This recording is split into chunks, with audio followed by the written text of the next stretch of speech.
sa napulong 5 ka mga minutos ni Reverend Father Darwin Gitgano. Maayong gabi ipag-usap, tibok kalibutan. So, pasalamat ta ni Pastoriano unya ato pagrespeto sa iyang opinion, na? Kay without credible sources, di ba niya? Without credible sources, authority collapses into opinion. Una nga, nagpabiling opinion na dyan itong iya ha. Kaya kung ipangutahan, anak, bitaw kung sa may historical books, di mo, kadaghan rin akong historical books dari. No? Ila man ang history. Una nga, atong ipangataan, kay naaman mi, ang among baruganan, Bible and references. Dili kay Bible ra. Matod pa niya, kanang Bible history man sada. Well and good. Pero extra biblical sources ang akong pangutan.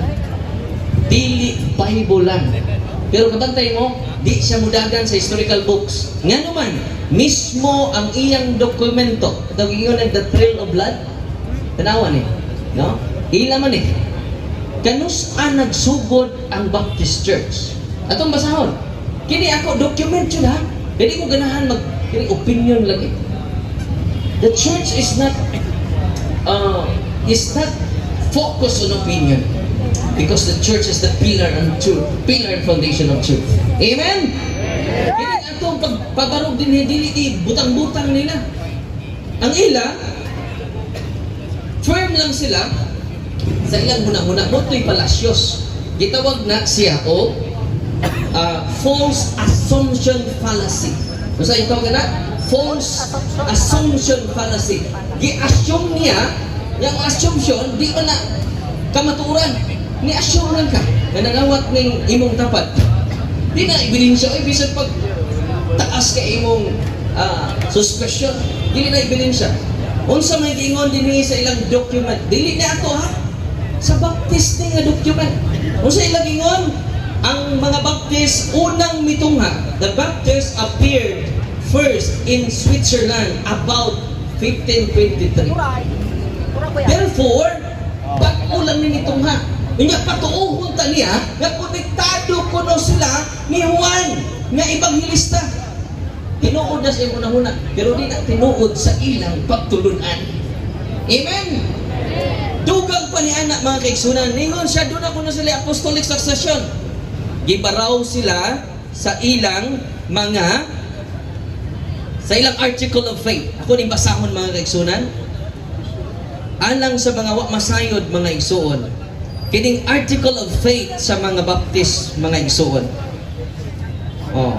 Kaya kining mga pinangga na to ng mga igsuon, nagtuo jud sila nga doon na sila apostolic succession. Atong basahon mga kaigsunan, kung ang mga Baptist doon na ba'y apostolic succession? Ni adiri ang Bible Baptist scholars.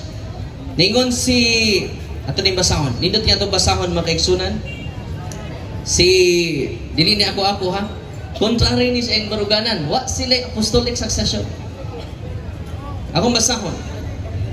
Ni ani sa Baptist Faith Message Year 2000. Babasa ni nato sa Baptist Faith and Message Article 6, page 6, Lifeway Edition. Kung sa ilang gingon, the New Testament speaks also of the church as the body of Christ, which includes all of the redeemed of all the ages. The New Testament does not prescribe a succession of churches or bishops.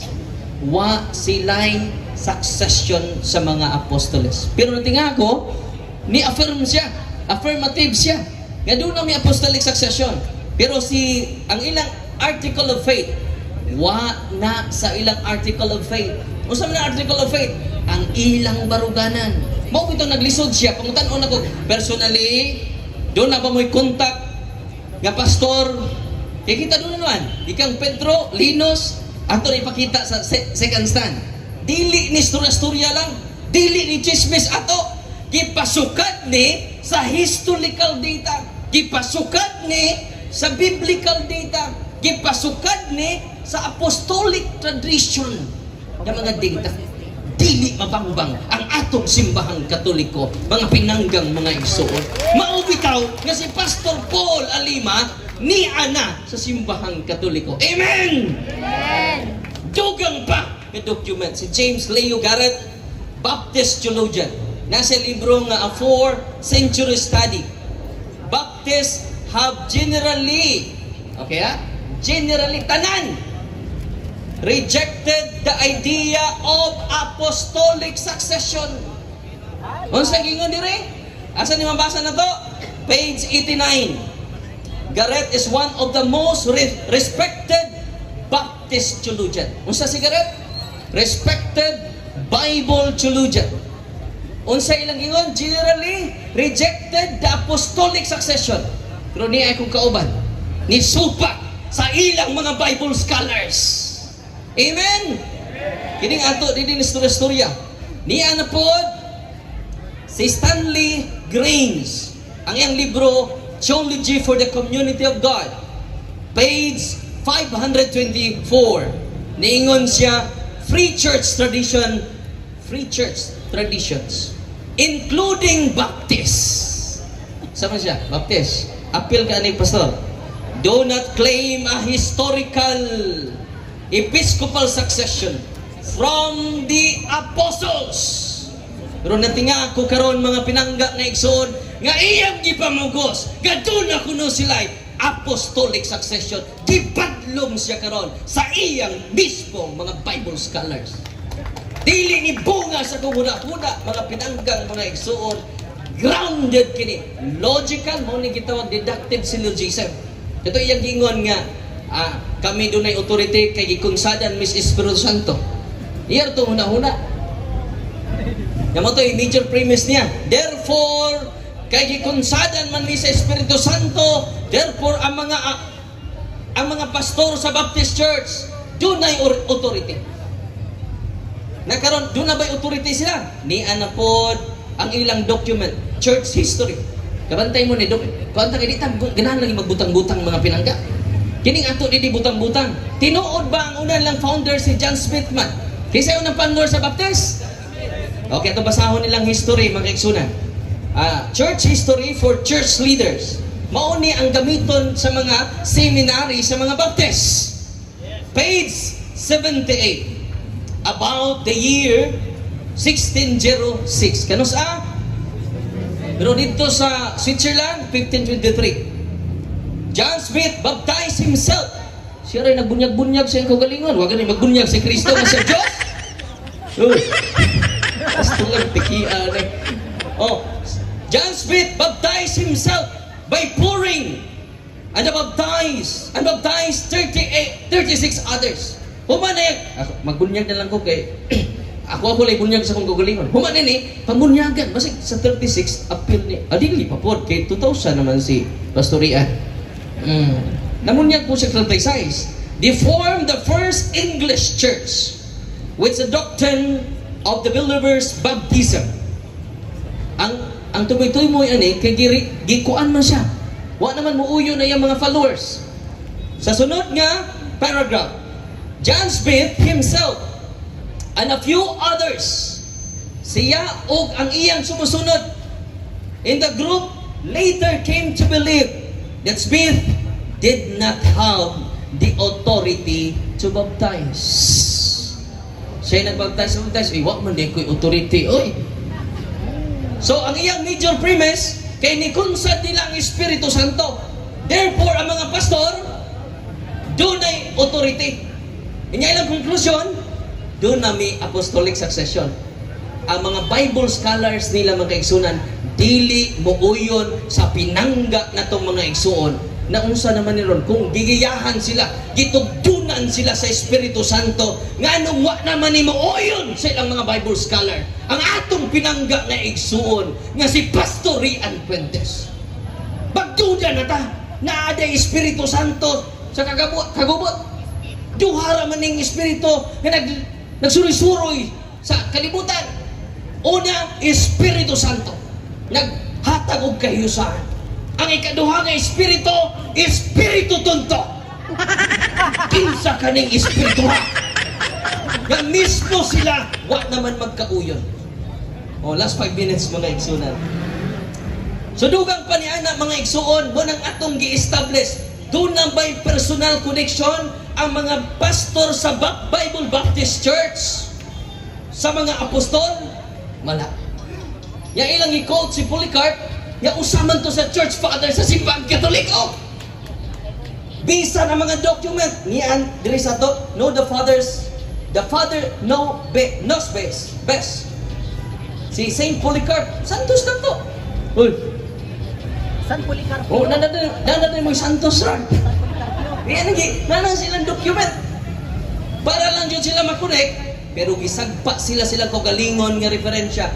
15th century, unya si 1609, si John Smith. Nga nagbunyag-bunyag siya ang kagalingon. Labaw pa ng Kristo. Kaya si Kristo wak man dyan magbunyag siya ang kagalingon. Unya, makita ninyo nga way unity. Kaya ba mo, ang mga Baptist ni abot na og 200 Christian denominations. Lain-lain ang una-una, lain-lain nga naman, puro sila ni claim nga gigayahan sila sa Espiritu Santo. Nga wapay labot ang mga independent nga mga Baptist Church, libuan ka mga Christian denomination, kantura ni tambong sa Baptist Convention nitong year 2000. Una mga kaigsunan ko, patuuhon ta, ang kunot, marami itong ako'y pangutan na siya, unsa may historical books nimo, naa. Ang gikutlo, ang Biblia. Ang akong pasabot, extra biblical sources. Sama nini atong gihimo karon. Wa ta magbutang-butang nila. Kay ila man tong document. Dugang pa. Diya ba yung sa Bible scholar nila, mga igsoon. Si Millard Erickson sa Christian Theology. The authority of the church does not rest on the apostolic or unbroken line of succession, but on its fidelity to Scripture. Asa nila yung authority? Gikan di ay sa Biblia, dili sa mga apostoles. Unya daghan man kay karong grupo, gamong angkon sad nga kami ang among pagtulunan sangko sa mga apostoles. Mo na tiban niya ang apostolic teaching kinahanglan jud na dunay apostolic person. Kiniingon man si Kristo panglakaw kamo sa tibuok kalibutan. Wa man mingon siya pagbasa-basa lang mo Biblia. Total, dala may mga sinuwat diha. Wa siya mingon ang akong mga tinunan nga nakabasag Biblia, wala. Kinsa katong mamati sa mga apostoles. Unsaon man pagpamati kun way gipadala Roma 10:14-15. Unsaon pagsangyaw ninyo kun wa mo gipadala. Mo na pinaka-importante kaayo nga atong pagitaon ang apostolic connection. Unya kun ako na mo pro dili lang ni sunahuna. Konektado ta ngadto sa mga apostoles. Amen. Iyaangkon niya nga wa sila personal connection ang Bible Baptist Church. Therefore, wa sila'y authority. Kaya wa sila'y personal contact ngadto sa mga apostoles. O niyang tima na ito apostolic succession man. Amen? Therefore, napakyas ang akong igsuon karon sa iyang pagpabaro. Nga siya kuno konektado sa mga apostoles. Konektado lang sila psychologically, mentally. It only exists in his mind, but not in reality. Amen! Atong magpakan. Pero wata masuk ko with feelings na ito. Oh, last 1 minute. Mo na mga pinangga kong mga ikaigsunan nga ni adin karon. Di man ininyo mga igsuon nga without credible sources, kinahanglan doon na tayo primary sources, historical sources, para ang atong argumento dili ako. Bisag pare na ko, no? Nikutlok ko silang document. Para ako ipakita sa itong pinangga nga igsuon nga ayaw na pabili si mga una-una. Dagsa na ang kamatuuran. Kaya ang kamatuuran may muhatag ka na itong kagawasan. Without credible sources, authority collapses into opinion. Busa ang akong pinangga na maigsuon. bunga ra sa iyang hunahuna, puro ra opinion, mga pinangga nga mga kaigsunan. With credible sources, arguments stand on truth rather than claims. Kini ato dili lang claim, gipasukad kayo sa kamaturan. Time. And